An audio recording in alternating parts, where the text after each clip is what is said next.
أعوذ بالله من الشيطان الرجيم. بسم الله الرحمن الرحيم. السلام عليكم ورحمة الله وبركاته. Ngayong gabi ng Wednesday, tayo ay binigyan ni Allah ng pagkakataon upang magnilay, matuto at muling mapalapit sa Kanya. Sa katahimikan ng gabi, naway ang bawat salita ay maging paalala ng habag at gabay ni Allah sa ating buhay. At malugod po naming tinatanggap ang lahat ng nanonood at nakikinig, pati na ang ating tagapagsalita na si Sheikh Salman Hassan. At siya po ay isang daiya na kilala sa kanyang kaalaman at malasakit sa ummah. Hindi na po natin papatagalin, ang oras ay atin na pong ibinibigay sa kanya. Ya Sheikh, falyatafaddal mashkuran ma'jura.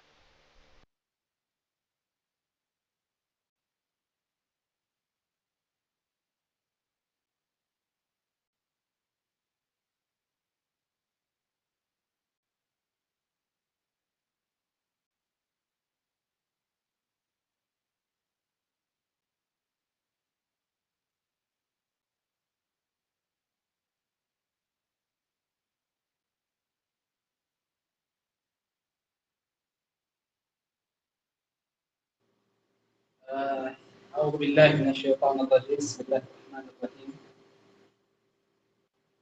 وبه نستعين وعليه نتوكل أشهد أن لا إله إلا الله وحده لا شريك له وأشهد أن محمدا عبد الله ورسوله بعد.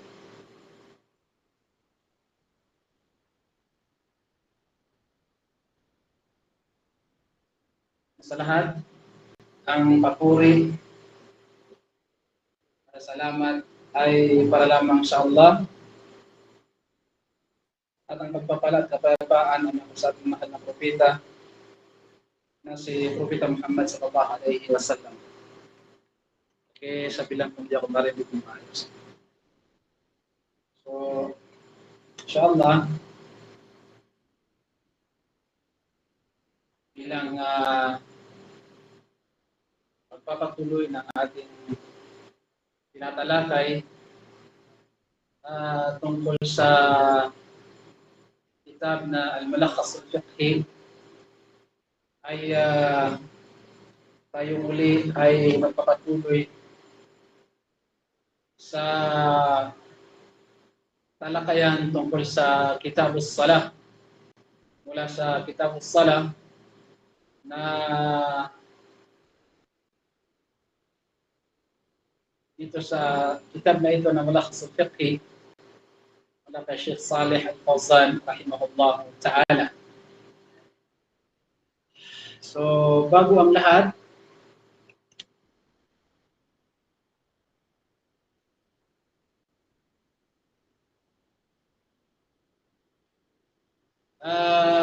ating babalikan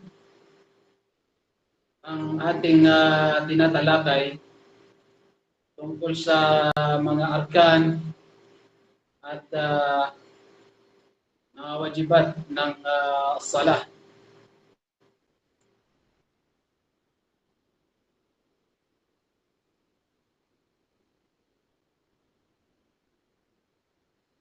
So, nung nakaraan, tinalakay natin ang tungkol sa mga arkanis salah wa wajibatiha wa sunaniha. At natalakay natin nung nakaraan ang kabilang sa mga ruknos salah o yung mga arkanis salah, dahil dito sa talakayan na ito ay mayroon tayong tinatawag na talata aqsam, tatlong qism nito o tawag dito, uri nito. Una rito yung mga arkanus salah, yung wajibatus salah at saka yung sunanus salah. So, noong nakaraan, natalakay natin ang kabilang sa arkanus salah, dahil ang binanggit natin, ang ruknus salah ay meron itong 14 na rukn o di kaya ay haligi ng sala. At natalakay natin nung nakaraan ang una hanggang pangatlo, kung hindi ako nagkakamali, ang unang rukn ng sala, ito ay ang al-qiyam fi salatil faridah. Ito ay ang pagtayo sa lahat ng obligadong sala, yung 5 ulit na sala, at ito ay kinakailangan hanggat makakaya natin, sinabi ni Sheikh Salih Al-Fawzan rahimahullah ta'ala. Ar-rukn al-thani, ang pangalawang haligi ng sala ay ang takbiratul ihram fi awwaliha. Yung tinatawag na takbiratul ihram, yung pambungad na takbir. Ito yung unang pagsabi natin ng Allahu Akbar habang itinataas natin ang ating mga kamay. Ang tawag dito ay takbiratul ihram. Actually, ang Rasulullah sallallahu alaihi wasallam, ito rin ay binanggit niya na tahrimuha. Sinabi ng Rasulullah sallallahu alaihi wasallam. So, mamaya ipapaliwanag natin ang tungkol dito. Ibig sabihin na kinakailangan, mga kapatid sa pananampalataya, ang takbiratul ihram. Sapagkat kabilang ito sa rukn ng sala o kaya ay haligi ng sala. Pangatlo na tinalakay natin nung nakaraan ay ang rukn thalith, qira'atul Fatiha. Ang pangatlo sa haligi ng sala ay ang pagbabasa ng Surah Al-Fatiha. So, ibig sabihin, ang Surah Al-Fatiha ay kabilang sa haligi ng sala na hindi natin maaaring iwanan. Sapagkat sinabi ng Rasulullah sallallahu alaihi wasallam, la salata liman lam yaqra bi Fatihatil Kitab. Walang pagdarasal ang sinumang nagsasala kapag hindi niya binigkas sa kaniyang sala ang Suratul Fatiha.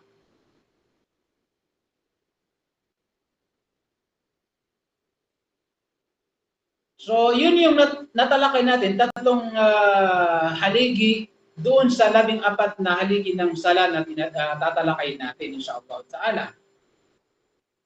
So, ang tatlo na ito ay natalakay natin at hindi na natin pinalik-tanawan lang natin ang bagay na ito, pero tayo ay magpapatuloy sa Ruknul Rabi, ang pang-apat na haligi ng sala.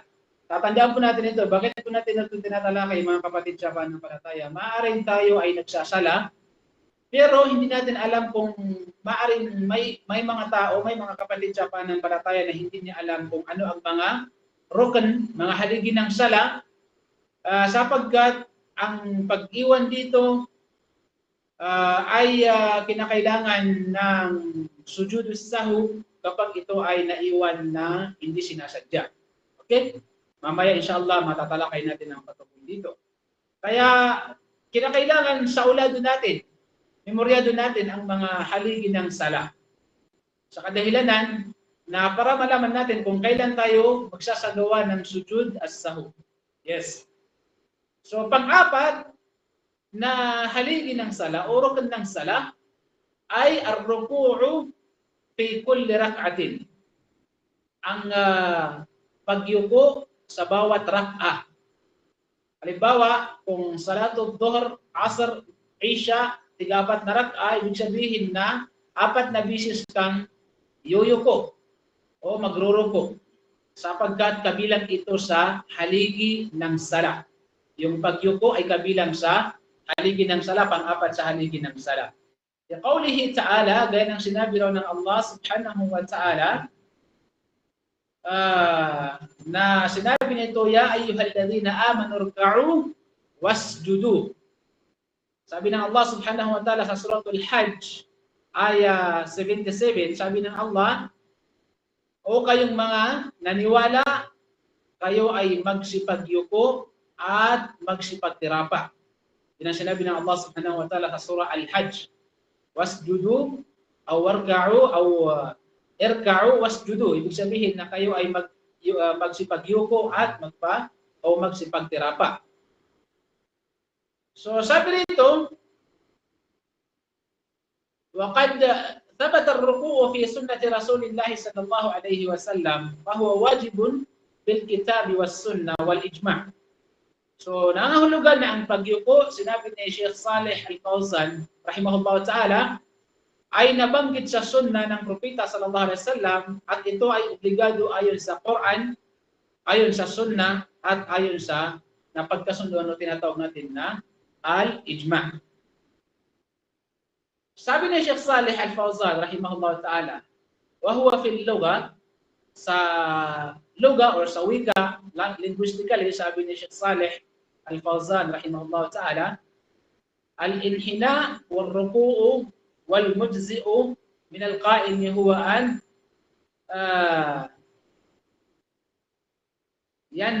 حين حتى تبلغ تفاه ركبتيه إذا كان وسط الخلقة. Ibig sabihin na sinabi ni Sheikh Saleh Al-Fawzan rahimahullah ta'ala na ang pagyuko, ang ruko ay nangangahulugan itong ibaluktot o di kaya ay ibend o iyuko ang ating katawan. So ito ang pagyuko na sapat para sa isang taong nakatayo, na kung saan yumuko siya hanggang ang kanyang mga palad ay umabot sa kanyang mga tuhod kung siya ay katamtaman ang pangatawan nito. So ibig sabihin hindi siya mahaba o maiksi ang kanyang mga kamay. So hindi mahaba at hindi rin maiksi ang kanyang mga kamay. At sinabi ni Sheikh Saleh Al-Fawzan rahimahullah ta'ala, ang tansya o estimated na ito ay ang pangkaraniwang tao lamang. Okay? So kinakailangan kapag tayo ay yuyuko, eksakto na ang palad natin ay aabot dito sa ating mga tuhod kapag tayo ay nagsasala na tayo ay nakatayo. Ngunit sinabi niya rito, ang pagyuko naman anya na sapat para sa nagdarasal na nakaupo. Kasi mayroong halimbawa, kung hindi mo kayang magsala ng nakatayo sa kadahilanan na mayroon kang mga sakit or nagkasakit ka o ano pang mga dahilan para hindi ka makasala na nakatayo, so pwede kang magsala ng nakaupo. So ang pagyuko para doon sa mga tao na nagsasalang nakayuko, na nakaupo, ang kanyang mukha, yung mukha nito ay nakaharap sa lupa sa likod ng kanyang mga tuhod. Halimbawa, nakaupo ka, kapag ikaw ay yuyuko, ay igaganan mo yung ulo mo hanggang sa yung mukha mo ay maharap niya o makita niya yung likod ng ng tuhod. So yun yung pagyuko ng mga tao na nagsasalang nakaupo. Yes. Gayon din na ar-ruknan al-khamis was-sadis, ang ikalima at ika-anim na haligi, pang-apat na yung nabanggit natin, at ngayon ang ika-lima at ika-anim na haligi ng sala ay ang ar-raf'u min ar-ruku' wal-i'tidalu waqifan. Ibig sabihin na ang pagbangon mula sa pagyuko, ito ay ang pagbangon mula sa pagyuko, at ang pagtayo ng matuwid. Okay? Halimbawa, habang ikaw ay nakayuko, kapag ikaw ay babangon mula sa pagyuko, kabilang iyon sa rukan ng sala, haligi ng sala. At ang pagtayo ng matuwid, kapag ikaw ay nakatayo na ng matuwid, kabilang din yan sa rukan ng sala o pang-anim sa haligi ng sala. So kinakailangan. Bakit natin na ito binabanggit? Sapagkat may mga tao na hindi pa sila nakatayo na maayos, ay magpapatira pa na sila. So ito ay pinagbabawal ng Rasulullah sallallahu alaihi wasallam. Kinakailangan kabilang sa haligi ng sala, ikaw ay babangon mula sa pagyuko at tumayo ng matuwid. At iyon ay kabilang sa haligi ng sala. Sapagkat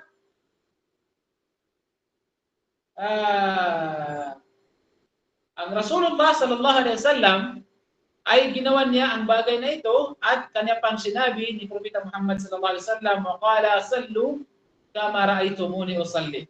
Ibig sabihin na magsala kayo tulad kung paano niyo ako nakitang nagsala, sinabi ng Rasulullah sallallahu alaihi wasallam. So, ito ay patunay mga kapatid sa pananampalataya na ang ang pagtayo mula sa pagkakayuko at ang pag-i'tidal i'tidal waqifan yung pagtayo ng matwid ay kabilang ito sa haligi ng salah. So nararapat na ito ay pagbutihin natin. Sinabi ng Rasulullah sallallahu alaihi wasallam, magsala kayo kung paano niyo ako nakitang magsala. So ang mensahe nito ay hindi lang sa mga sahaba, kundi pati sa atin na umma ng Rasulullah sallallahu alaihi wasallam. Ar-rukn as-sabi, ang ikapitong haligi mga kapatid sa pananampalataya ay ang tinatawag na as-sujud. Ang ikapitong haligi ng sala ay ang tinatawag na as-sujud o ang pagpapatirapa. Ang pagpapatirapa. So, sinabi ni Sheikh Saleh Al-Fawzan rahimahullah ta'ala, ito ay ang paglapat ng ating mga noo sa lupa at kailangan nakalapat ang 7 bahagi ng katawan ng 2 bisis sa bawat rak'a. So, ibig sabihin ng pagpapatirapa, 2 bisis po ito sa bawat rak'a ng salah. So, kung mayroon tayong 2 rak'a tulad ng Salatul Fajr, ibig sabihin nun ay 4 na pagpapatirapa ang mangyayari sapagkat bawat rak'a doon ay mayroong 2 pagpapatirapa. So, kinakailangan nakalapat daw ang ating 7 bahagi ng katawan sa lupa kapag tayo ay magsasala. Batay sa sinabi ng Allah subhanahu wa ta'ala na binanggit natin kanina mula sa Suratul Hajj, sinabi ng Allah subhanahu wa ta'ala, wasjudu. Ibig sabihin na kayo ay magpatirapa o magpatirapa kayo. At gayon din na ang mga hadith, sinabi ni Sheikh Saleh Al-Fawzan rahimahullah ta'ala, ang mga hadithan niya kung saan naitala na ito ay ipinag-utos ng propeta sallallahu alaihi wasallam na gawin ang sujud, pagpapatirapa. At ito ay ang kanyang ginawa at ang kanya pang sinabi o sinabi ng Rasulullah sallallahu alaihi wasallam, sallu kama ra'aytumuni usalli, akhrajahu al-Bukhari. Ibig sabihin na magsala kayo tulad kung paano niyo ako nakitang magdarasal o magsala. So ibig sabihin kabilang doon sa arkanus salah ay ang pagpapatirapa o haligi ng sala ay ang pagpapatirapa. Ang a'dha'us sab'a, hiya ang 7 bahagi ng katawan na binanggit natin kanina, ito anya ang mga sumusunod na binanggit ni Sheikh Saleh Al-Fawzan rahimahullah ta'ala. Una rito ay ang al-jibha, ibig sabihin ang noo, wal-anf, ibig sabihin na ang noo kabilang dito ang ilong. So, ang ulo halimbawa, kailangan nakalapat sa lupa o nakadikit sa lupa. Ang ating ulo, ito ay ang noo natin at ang dulo ng ating ilong. Una yon, isa yon. Walyadain at ang 2 kamay natin. Ito dapat ay nakalapat sa lupa o nakadikit sa lupa kapag tayo ay magsasala. Warukbatan, ang 2 tuhod natin, dapat ito ay nakadikit sa lupa. Okay? Wa atrafil qadamain at ang 2 dulo ng ating mga paa. Ang 2 dulo o ay ang mga dulo ng mga paa natin. Dapat ito ay nakalapat sa lupa. So ito ang 7 bahagi ng katawan na dapat nakalapat o nakadikit sa lupa kapag tayo ay magpapatirapa. So ibig sabihin ang siko ay hindi binanggit dito. Kinakailangan para sa kababaihan at kalalakihan, ang kanilang mga siko ay nakaangat sa lupa at hindi dapat nakadikit sa kanilang tagiliran kapag sila ay magpapatirapa. So exempted lamang ang mga kababaihan kapag sila ay magsasala sa public place. Okay?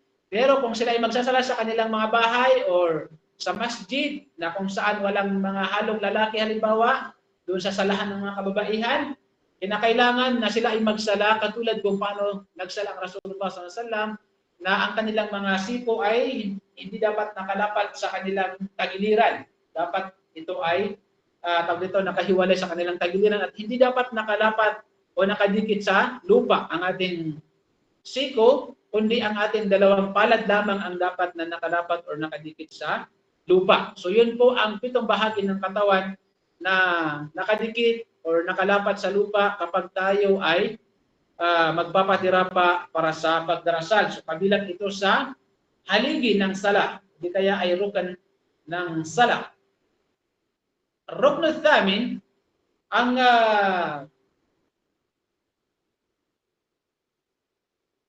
at bago yun ay binanggit ni Sheikh Saleh Al-Fawzan rahimahullah ta'ala, ang buhat isa sa mga parte na ito dapat ay direktang nakalapad habang nakatira pa tayo hanggat maaari. Sinabi ni Sheikh Saleh Al-Fawzan rahimahullah ta'ala, hanggat maaari dapat ito ay nakalapad sa lupa, itong bahagi o pitong bahagi ng katawan na binanggit natin. At gayon din na binanggit niya rito na ang pagpapatirapaan niya ay ang pinakadakilang haligi ng salah. Subhanallah. Binanggit dito ni Sheikh Saleh Al-Fawzan rahimahullah ta'ala, as-sujudu a'zamu arkanis salah. Ito ang pinakadakila na haligi ng salah. Ito ay ang pagpapatirapa o ang sujud. Wa aqrabu ma yakunu al-'abdu min rabbih wa huwa sajid. At binanggit din ni Sheikh Saleh Al-Fawzan rahimahullah ta'ala na sinabi nito ang pinakamalapit na alipin sa kanyang Panginoon ay sa panahon na siya ay nakatira pa. At ito ay hadith na binanggit ng Rasulullah sallallahu alaihi wasallam mula sa salaysay ni Abi Hurairah radhiyallahu anhu at tinakhrij ni Imam Muslim. Na sabi ng Rasulullah sallallahu alaihi wasallam na aqrabu ma yakunu al-'abdu min rabbih wa huwa sajidun, o di kaya ay ang pinakamalapit na alipin sa kanyang Panginoon ay sa panahon na siya ay nakatira pa. Okay? فأفضل الأحوال حال يكون العبد فيها أقرب إلى الله وهو السجود. Sinabi ni Sheikh Saleh Al-Fawzan rahimahullah ta'ala, kaya ang pinakamagandang kalagayan kung saan ang isang lingkod, isang alipin, isang tunay na mananampalataya ay pinakamalapit sa Allah subhanahu wa ta'ala ay kapag siya ay sa panahon na siya ay nakatira pa or nakasujud. Ar-rukn al-thamin, ang ikawalong haligi ay ar-raf'u min as-sujud wal julusu bayna as-sajdatayn. Ang pagbangon mula sa pagpapatirapa at pag-upo sa pagitan ng dalawang pagpapatirapa. Ito ang pangwalong haligi, sinabi ni Sheikh Saleh Al-Fawzan rahimahullah ta'ala, ito ay ang pag-angat mula doon sa sujud. Kapag tayo ay aangat mula sa sujud at ang pag-upo ng maayos. Okay? Pag-upo sa pagitan ng dalawang pagpapatirapa na ito. So, kabilang ito sa rukn o haligi ng sala. Liqawli Aisha radhiyallahu anha, kana an-nabiy sallallahu alayhi wa sallam idza rafa'a ra'sahu min as-sajdati lam yasjud hatta yastawiya jalisan. Akhrajahu Muslim. Sinabi ni Aisha radhiyallahu anha nang ang propeta sallallahu alaihi wasallam ay angat niya ang kanyang ulo mula sa pagpapatirapa, hindi siya magpapatirapa hanggang sa siya ay nakaupo ng tuwid. So hindi magpapatirapa muli ang Rasulullah sallallahu alaihi wasallam kapag siya ay galing doon sa sujud hangga't hindi siya makaupo ng maayos o matuwid siyang nakaupo. Yun ang sinabi ni Aisha radhiyallahu anha. Ibig sabihin nito, siya ay maging matuwid ng katamtaman sa pagitan ng dalawang pagpapatirapa. Gayon din mga kapatid sa pananampalataya, ar-rukn at-tasi, ang ikasyam na haligi ng sala ay at-tuma'ninatu fi kulli al-af'al al-madhkura. Ibig sabihin ang kapayapaan ng ating mga sarili, yung tuma'nina o pagiging komportable sa lahat o pagiging panatag sa lahat ng mga nabanggit na af'al o yung mga action na binanggit natin, yung mga rukan, mga haligi na binanggit natin, yung pagiging panatag tayo, pagiging komportable tayo doon, pagiging mapayapa ng ating mga sarili kapag tayo ay kapag habang ginagawa natin ang bawat haligi na binanggit natin kanina. Okay? Yun ang tinatawag na at-tuma'nina. Sinabi ni Sheikh Saleh Al-Fawzan rahimahullah ta'ala, ito ay ang katahimikan or katiwasayan or as-sukun, kapanatagan kahit na wa'in qal, ibig sabihin kahit na kaunti lamang. So, ipinahiwatig ng Quran at ng Sunnah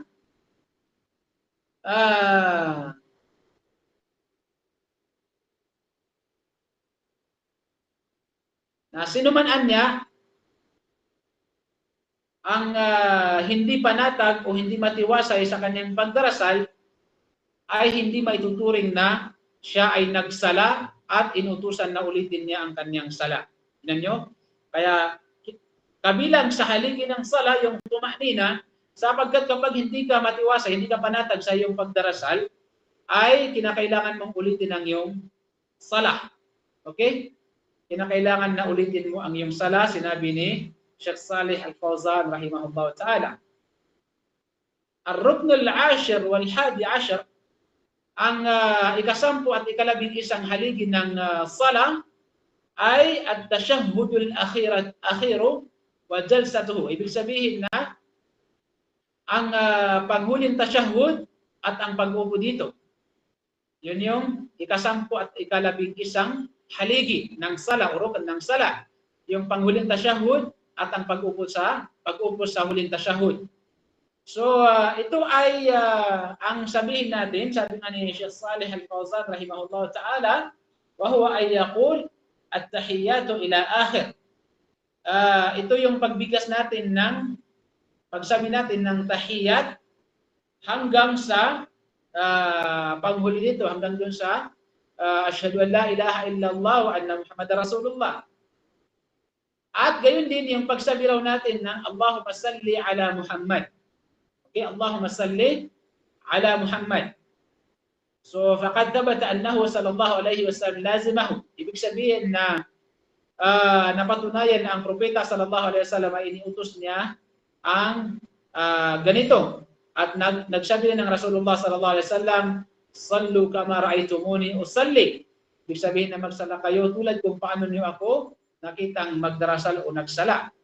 Gayon din, waqala Ibn Mas'ud radiyallahu anhu, sinabi ni Ibn Mas'ud radiyallahu anhu na sinabi nito, kunna naqulu qabla an yufrada at-tashahhud.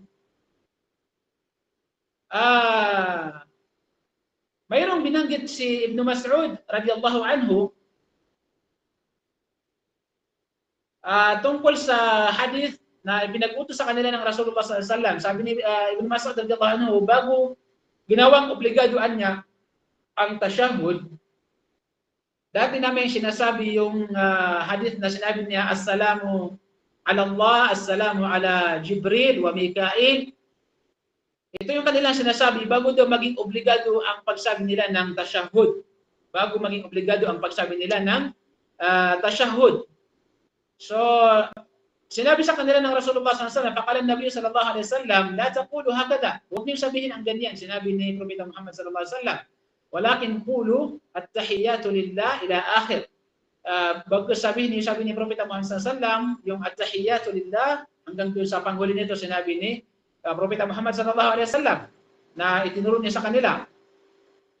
So, yung sinabi rito ni Ibn Mas'ud radiyallahu anhu na bago maging obligado ang tashahhud, dati daw sinasabi nila, at sinabi rito na Sheikh Salih Al-Fawzan rahimahullah ta'ala, faqawluhu qabla an yufrada, ibig sabihin na bago naging obligado, dalilun ala fardihi. Ibig sabihin na ito daw ay dalil o ebidensya o katibayan ng pagiging obligado ng tashahhud. So ito yung at-tahiyyat hanggang sa huli nito, sapagkat ito ay binanggit sa kanila ni Propeta Muhammad sallallahu alaihi wasallam. Gayon din ar-ruknu tsani ashar, ang ikalabing-dalawang haligi o rukn, ikalabing-dalawang rukn ng sala ay as-salatu ala nabi sallallahu alaihi wasallam fi at-tashahhud al-akhir.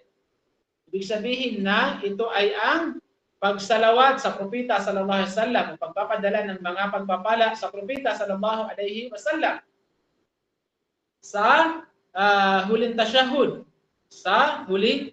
tashahhud. Bi ay yaqul, ito ay ang pagsabi daw, sabi ni Sheikh Salih Al-Fawzan rahimahullah ta'ala, ng Allahumma salli ala Muhammad. Ibig sabihin na O Allah, tawag dito, pagpalain mo si Propeta Muhammad sallallahu alaihi wasallam. Wa ma zada ala dhalik fa huwa sunnah. At ang anumang karagdagan pa riyan ay sunnah. Sinabi ni Sheikh Saleh Al-Fawzan rahimahullahu ta'ala. So yun ay kabilang sa haligi ng sala o rukn ng sala o panglabing dalawa sa haligi o panglabing dalawang haligi ng sala. Ang tawag dito, ang salawat kay Propeta Muhammad sallallahu alaihi wasallam sa huling tashahud. Ar-rukn al-thalis ashar, ibig sabihin ang ikalabing tatlong haligi ng sala o ikalabing tatlong rukn ng sala at tartibu bainal arkan. Ito ay ang pagkakasunod-sunod ng bawat haligi ng sala. Yung arrangement ng bawat haligi ng sala na binanggit natin. Ito daw ay kabilang sa panglabing tatlong haligi ng sala o panglabing tatlong rukn ng sala. لأن النبي صلى الله عليه وسلم كان يصليها مرتبة. Ibig sabihin na ang propeta sallallahu alaihi wasallam ay nagdarasal ng may pagkakasunod-sunod. At kaya sinabi ni Sheikh Saleh Al-Fawzan rahimahullah ta'ala, kaya sinabi ng Rasulullah sallallahu alaihi wasallam, sallu kama ra'aytumuni usalli, akhrajahu al-Bukhari. Magsala kayo tulad kung paano niyo ako nakitang magdarasal, sinabi ni Sheikh Saleh Al-Fawzan rahimahullah ta'ala, sinabi ni Propeta Muhammad sallallahu alaihi wasallam. At gayon din, waqad allamaha lil masjid murattabatan bithumma. Ibig sabihin na itinuro niya ito sa isang lalaki na nagkamali sa pagkakasunod-sunod sa pamagitan ng pagsasabi niya ng thumma o pagkatapos. Ibig sabihin ay kabilang dito ay binanggit dito ni Propeta Muhammad SAW sa hadith na ito nung pagtuturo niya din sa isang lalaki. Ang thumma, ibig sabihin nun yung pagkakasunod-sunod ng mga rukan o mga haligi ng sala. Ang ikalabing apat na rukn ng sala, ay ang at-taslim. Ito ay ang pagbati, yung taslim. So, liqaulihi sallallahu alaihi wasallam, dahil sa pahayag ng Rasulullah sallallahu alaihi wasallam, wa khitamuha at-taslim. Ibig sabihin na ang panghuli nito ay ang taslim. Wa qauluhu sallallahu alaihi wasallam, at ang sinabi pa ng Propeta sallallahu alaihi wasallam, wa tahliluha at-taslim, akhrajahu Muslim. At ang pagtatapos nito ay sa pamagitan ng taslim. Ibig sabihin ng salah, ang katapusan nito ay sa pamagitan ng pagsabi ng Assalamualaikum warahmatullah dito sa kanan at dito sa kaliwa. At ang taslim, sinabi ni Sheikh Saleh Al-Fawzan rahimahullah ta'ala, syuri'a litahallul min as-salah wa huwa khitamuha wa alamatu intihaiha. Ang tasliman niya ay inirekomenda para sa pagtatapos mula sa sala, at ito ang kahuli-hulihan ng sala at tanda ng pagtatapos ng ating sala, yung at-taslim. Kaya binanggit dito ni Sheikh Saleh Al-Fawzan rahimahullah ta'ala, ayuhal qari'ul karim, ikaw na kapatid na mananampalataya o mambabasa, man taraka ruknan fi hadhihi al-arkan. Pakinggan po natin ito na maayos. Sino man ang iwanan ang isa sa mga haliging ito, mga haligi ng sala, mga rukun ng sala, fa in kana tahrimatu, binanggit natin kanina yung tahrim, kung ito ay ang tahrima po, ibig sabihin po nito yung takbiratul ihram. At ang kanyang sala, sabi ni Sheikh Saleh Al-Fawzan rahimahullah ta'ala, ang kanyang sala ay hindi tama o hindi wasto ang kanyang sala. Sino man ang iwan niya ang rukun ng sala. Katulad nito halimbawa ang tahrima, yung takbiratul ihram. Bakit tahrima ang binanggit dito ni Sheikh Saleh Al-Fawzan rahimahullah ta'ala? Ang tahrima ay binanggit kasi ng Propeta sallallahu alaihi wasallam sa kanyang hadith na isinalaysay ni Abu Sa'id Al-Khudri. Sinabi ni Propeta Muhammad sallallahu alaihi wasallam, "Miftahu salati at-tuhur wa tahrimuha at-takbira o at-takbiru wa tahliluha at-taslim. So mapapansin natin na binanggit ni Propeta Muhammad sallallahu alaihi wasallam na tahrimu wa tahrimuha at-takbir. At-takbiru ibig sabihin na ang tawag dito ang tahrim o ang tahrim ito ay ang ibig sabihin na ang tahrim ay pagbabawal. Ay ang takbir. Ibig sabihin na kapag nagsimula daw tayo ng takbir, ng Allahu Akbar, sa unang pagbigas natin ng takbir, ay ipinagbabawal na ang mga ipinagbabawal sa sala. Pinagbabawal ang gumalaw ng sunod-sunod, yung mga, tawag dito, yung mga pinagbabawal sa sala. Inshallah, matalakay natin ito. Hindi ko alam kung natalakay natin ito o matatalakay pa lang natin. Inshallah. So, kapag nagsabi tayo ng Allahu Akbar, yung unang takbir, ibig sabihin dito ay nagsimula na ang pagbabawal sa sala. Kaya tinawag ito ni Propeta Muhammad na miftahu salati al-tuhur, ang susian niya ng pagdarasal ay ang paglilinis, wa tahrimuha at-takbir, at ang pagbabawal nito ay kapag nagsimula tayo ng takbir. Okay? Akhrajahu at-Tirmidhi. So, sinabi ni Propeta Muhammad, sinabi ni Sheikh Salih Al-Fawzan rahimahullah ta'ala, wa in kana ghayra at-tahrima, kung ito ay hindi ang tahrima, ibig sabihin, kung hindi ang tahrima ang naiwan niya, kasi kapag naiwan mo yung takbiratul ihram, Allahu Akbar, naiwan mo yun, ang iyong sala ay batal. Kailangan mong simulan ang iyong sala. Okay? Kasi ito ay kabilang sa haligi ng sala. Pero sinabi ni Sheikh Salih Al-Fawzan rahimahullah ta'ala, kung hindi ang tahrima, yung takbiratul ihram, ang kaniyang naiwan, at sinadya niya itong iwanan, halimbawa, maliban sa takbiratul ihram, ay sinadya mong iwanan ang mga arkan ng sala, yung mga rukun ng sala, wa qad tarakahu amdan, batalat salatuhu aydan. Ang yung sala ay batal. Ibig sabihin na batal ang yung sala, walang halaga o walang, hindi tama ang yung sala. Kapag iniwan mo ang mga rukun ng sala ng amdan o sinasadya mong iwanan ang mga rukun ng sala. Wa in kana tarakahu sahwan, kung naiwan niya ang sala na hindi sinasadya, halimbawa kung hindi na sinasadyang maiwan ang mga rukun, mga haligi ng sala, karuku o sujud, katulad halimbawa ni sabi ni Sheikh Salih Al-Fawzan rahimahullah ta'ala, pakinggan po natin ito ng maayos.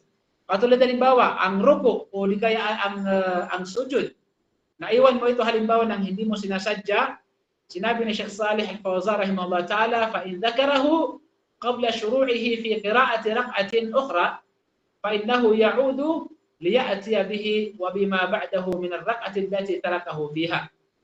Ibig sabihin ni Sheikh Salih Al-Fawzan rahimahullah ta'ala, kung hindi mo sinasadyang maiwanan ang mga rukun ng sala, katulad ng ruku o di kaya ay ang sujud o ang pagyuko o di kaya ang pagpapatirapa, kung naalalaan niya ito, bago magsimulang magbigkas ng Fatiha sa susunod na rak'a, kailangan niyang balikan ito at gawin ang susunod na rak'a kung saan niya ito iniwanan. Ibig sabihin, para maintindihan natin, naalala mo na hindi ka pala nakaruko or hindi ka nakapatirapa, hindi ka nakasujud. At naalala mo ito habang ikaw ay tumatayo. Halimbawa, hindi ka nakasujud or hindi ka nakatasyahud, halimbawa, at naalala mo ito habang ikaw ay patayo, sa susunod na rak'a, ang gagawin mo ay babalikan mo yung naiwanan mong rukun ng sala. Okay, babalikan mo ang iyong naiwan na rukun ng sala kapag patayo ka pa lang or nakatayo ka na pero hindi ka pa nakapagsimulang magbigas ng surah Al-Fatiha, babalikan mo ang rukun na naiwan mo, yung haligi na naiwan mo sa sala at gagawin mo tapos babalik ka muli sa susunod na rak'a upang ipagpatuloy mo ang iyong sala. Pero sinabi rito ni Sheikh Salih Al-Fawzan rahimahullah ta'ala, babalikan na ito وإن ذكره بعد شروعه في قراءة الركعة الأخرى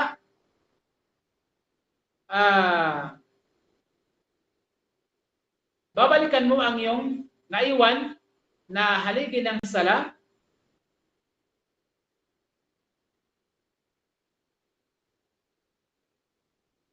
upang makumpleto ang iyong sala. Pero sabi niya, kung ito ay naalala mo, halimbawa, nakatayo ka na at nagbabasa ka na ng surah Al-Fatiha. nagsimula ka nang magbasa ng surah Al-Fatiha.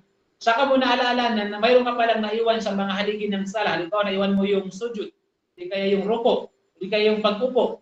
Ang gagawin mo anya ay magpapatuloy ka ng iyong sala, ipagpapatuloy mo ang iyong sala, pero ang gagawin mo ay iiwanan mo anya or ipapalit mo kapag ang ruko at ang sujud ang pinag-usapan dito. Kung naalala niyo ito, pagkatapos niyang simulan bigkasin ang surah Al-Fatiha sa isa pang rak'a, sa susunod na rak'a, ang rak'a kung saan naiwan niya ito ay iwanan niya at ang rak'a kung saan siya nagsimulang magbigkas ng Fatiha ay ipapalit niya ito. Okay? Ibig sabihin nun, naiwan mo yung rukn ng sala. So anong gagawin mo? Ang gagawin mo, iiwanan mo nagsimula ka ng magbigkas ng surah Al-Fatiha. Ang gagawin mo, iiwan mo kumbaga ipapalit mo yung kasunod na rak'a doon sa ibig sabihin, ika-cancel mo, okay? Ika-cancel mo yung rak'a na yon. Iwanan mo ng ruko o di kaya ay sujud. Ika-cancel mo yon at ipapalit mo ang sumunod na rak'a na nagsimula kung saan mo nasimulan magbigkas ng surah Al-Fatiha. So, ibig sabihin, ika-cancel mo. Kapag ruku at sujud ang naiwan mo, ika-cancel mo yung naiwanan mo na yun kasi nagsimula ka ng magbigkas ng surah Al-Fatiha. So, babaliwalain mo yung rak'a kung saan naiwan mo ang ruku at saka sujud. At yung sumunod na yun na rak'a, yun yung ipapalit mo doon sa rak'a. Para po maintindihan natin. Okay? At dapat, sinabi ni Sheikh Salih Al-Fawzan rahimahullah ta'ala, dapat wayasjudu lis-sahu at dapat na siya ay magsujud ng sujud as-sahu. Dapat siya ay magsujud ng sujud as-sahu. Yes. At gayon din, sinabi ni Sheikh Salih Al-Fawzan rahimahullah ta'ala, وَإِنْ عَلِمَ الرُّكْنَ الْمَتْرُوكَ بَعْدَ السَّلَامِ, kung nalaman niya ang haligi ng sala na kanyang naiwan pagkatapos ng taslim, naiwan niya ito pagkatapos ng magsalam. Nalaman niya ito pagkatapos ng magsalam. Assalamualaikum warahmatullahi. Nalaman niya na mayroon pala siyang naiwan na rukn ng sala. فَإِنْ كَانَ تَشَهُدًا أَخِيرًا أو salaman, kung ang naiwan niyang rukn ng sala ay yung tashahud akhir o di kaya yung taslim at sabihi, ibig sabihin na kailangan dapat niya itong balikan niya at wasajada lis-sahu wa sallam, ibig sabihin na magsusujud siya ng sujudus sahu, yung pagpapatirapa para sa pagkalimot, at siya ay mag-taslim. Wa in kana gayrahuma, kung maliban dito sa dalawa, yung tashahud akhir at saka yung salam, yung taslim. Katulad niya ng ruku at ang sujud, fa innahu ya'ti bi rak'atin kamilatin badala ar-rak'atin allati tarakahu minha.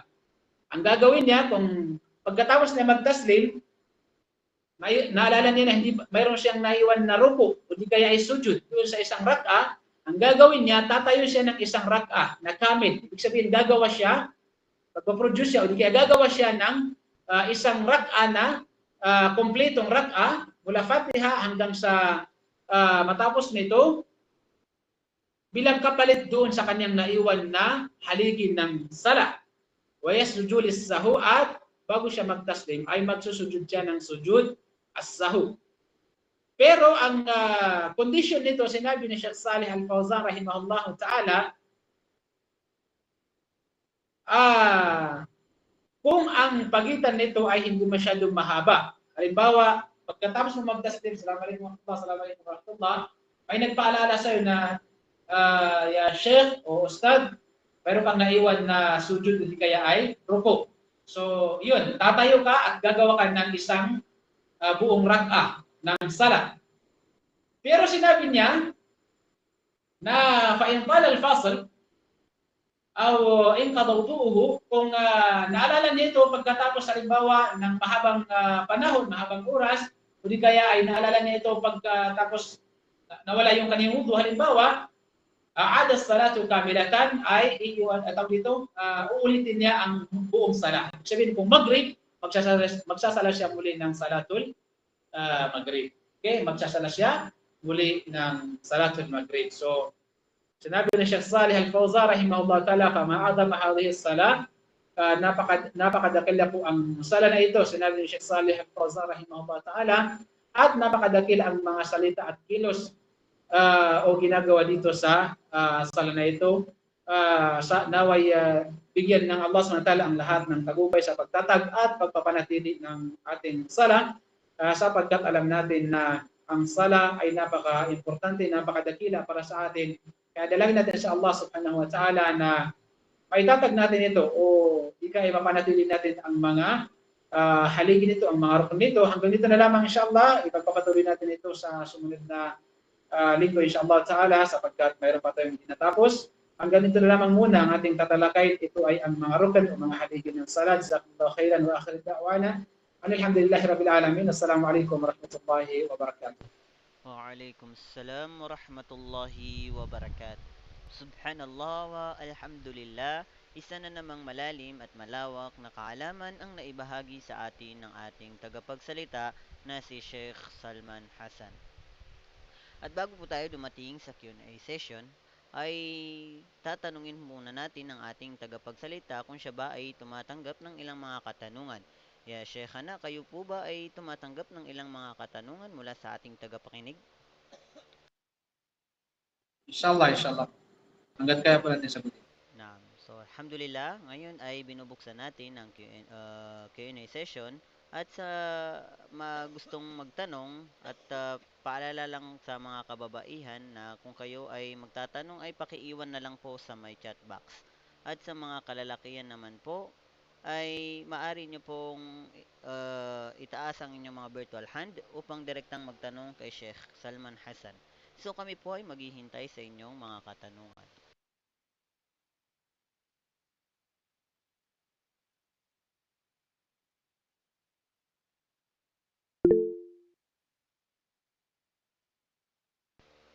So, nagtaas ng kamay si Akh Renier Kolko. Sige po, mag-open mic na po kayo. Assalamualaikum, Sheikh. Hindi ako nakasubaybay sa series ng pag-lecture mo, pero isa lang sana yung tanong ko ngayong gabi. Katanungan sa ngayong gabi, yung sinasabi nilang pag nagsasala ka na, yung paano ba yung makakamit yung nakikita mo yung Allah, pero kung hindi mo siya nakikita, yung parang ikaw yung nakikita, paano ba yung ma-reach yung ganong iman po habang nagsasala po? Salamat po. Okay. Sinabi ng Rasulullah sallallahu alaihi wasallam nung tanungin siya doon sa hadith Jibril. Sinabi ni Jibril, tinanong ni Jibril, sabi niya, akhbirni anil ihsan. Anil ihsan. Ibig sabihin na sabihin mo sa akin kung ano ang pagiging mabuti o pagpapakabuti. Ang pagpapakabuti ay napakarami, pero ang sagot sa kanya ni Propeta Muhammad sallallahu alaihi wasallam doon sa hadith na yun, sabi niya, ang ihsan an ta'budallaha ka'annaka tarahu fa in lam takun tarahu fa innahu yarak.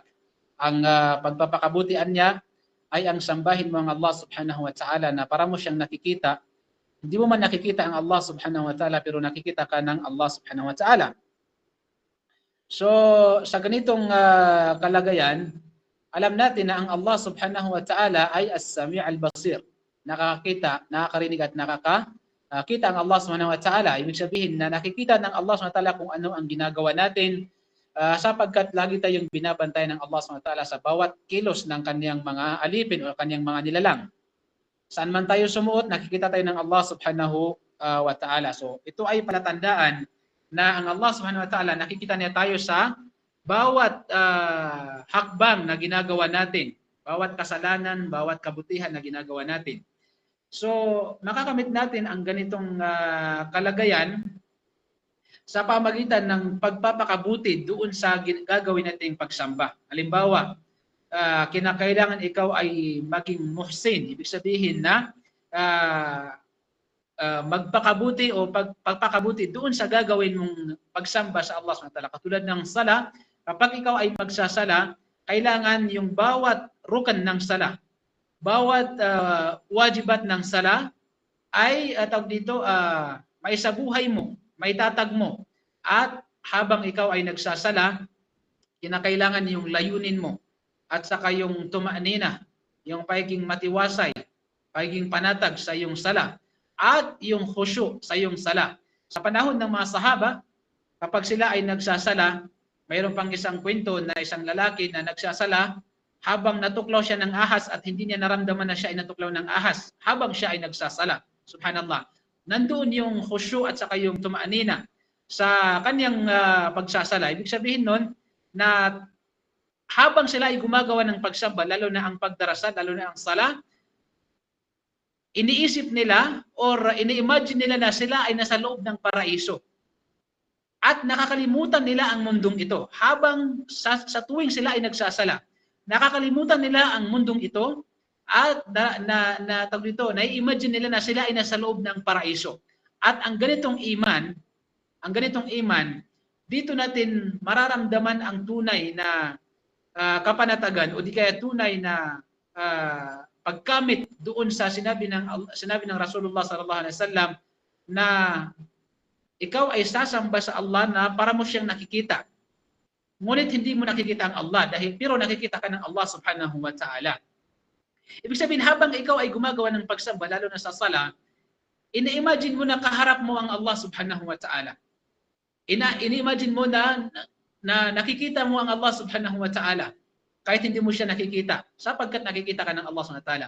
Sa ganitong kalagayan, na pagbubuti mo ang lahat ng gagawin mong pagsamba, lalo na ang sala. Kumbaga, bawat rukan ng sala, haligi ng sala, bawat obligado sa sala, ay ginagampanan mo. At nandoon lagi yung presensya mo doon sa pagdarasal. Sa ganitong kalagayan ay makakamit mo ang ganitong hadith na sinabi ng Rasulullah SAW, kinakailangan maging muhsin ka, maging mabuti ka o magpakabuti sa lahat ng gagawin mong pagsamba. Allahu a'lam. Jazakallahu khairan ya Sheikhana. Maaari na po kayong magbaba ng inyong raise hand, Akh Rainier. Wala na po bang magtatanong?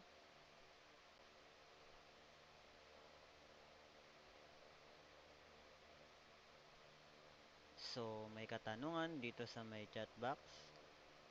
Assalamualaikum warahmatullahi wabarakatuh. Ya Sheikh, hindi po ba nakakasira ang labis na pag-iyak sa habang nagsusujud? Habang nasa sujud?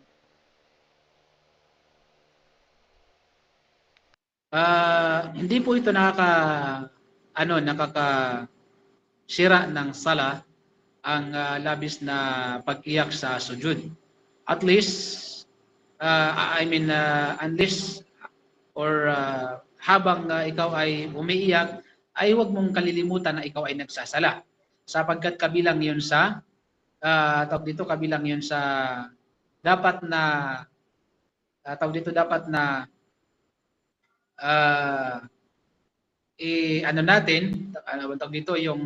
na isipin natin na wag mawala yung layunin natin habang tayo ay nagsasala. Halimbawa, habang ikaw ay nagsasala ng salat dhuhr, yung niya mo, yung layunin mo, kasi kabilang yun sa syurutus sala, kinakailangan, di ba nabanggit natin nung nakaraan sa mga lecture natin sa mga syurut ng sala, yung kabilang dito yung niya, yung layunin. Habang ikaw ay nagsasala, yung layunin mo, dapat nandoon sa sala hanggat matapos ang iyong sala. Kung ikaw ay nagsasala ng salat dhuhr, kinakailangan yung layunin mo, hindi mawala doon sa sala habang ikaw ay nagsasala hanggat matapos ang iyong sala na ikaw ay nagsasala ng salat dhuhr. So habang nandoon ka, kahit ang iyong pag-iyak ay madalas, walang problema dito. Basta importante yung layunin mo at saka yung mga rukun ng sala ay hindi mawala o hindi mo maiwan, sapagkat yun ang pinaka-importante habang ikaw ay naiiyak sa pagdarasal. So labas po ito. Wallahu a'lam.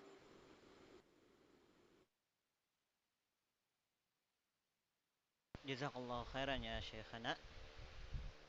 Meron po bang Habol?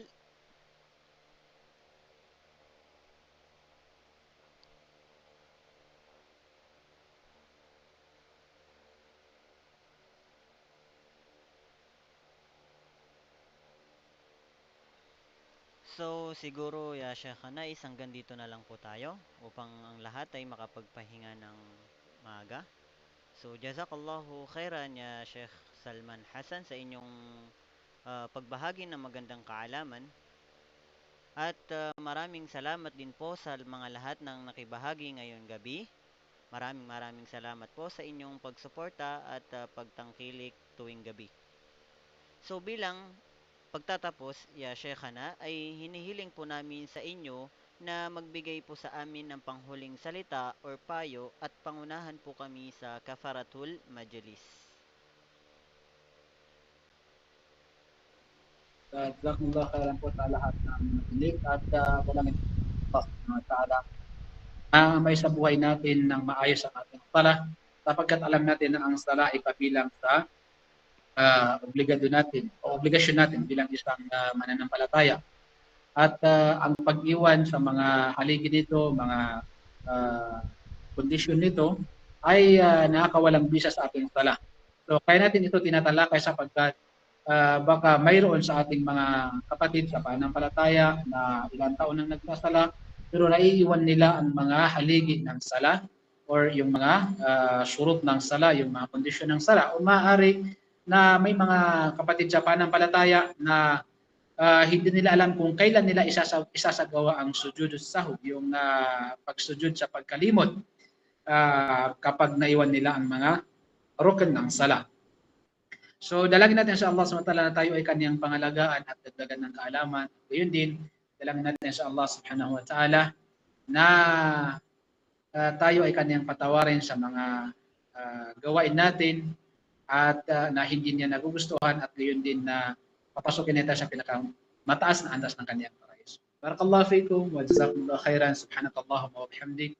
Asyhadu an la ilaha illa anta astaghfiruka wa atubu ilaik. Assalamualaikum warahmatullahi wabarakatuh. Waalaikumsalam warahmatullahi wabarakatuh. Alhamdulillah, naway maging ilaw at gabay ang ating natutunan ngayon gabi. Hindi sapat ang kaalaman kung hindi ito isa sa buhay. Gamitin natin ito upang lalo tayong mapalapit kay Allahu subhanahu wa ta'ala. Hanggang sa muli mga kapatid sa pananampalatayang Islam. Wassalamualaikum warahmatullahi wabarakatuh.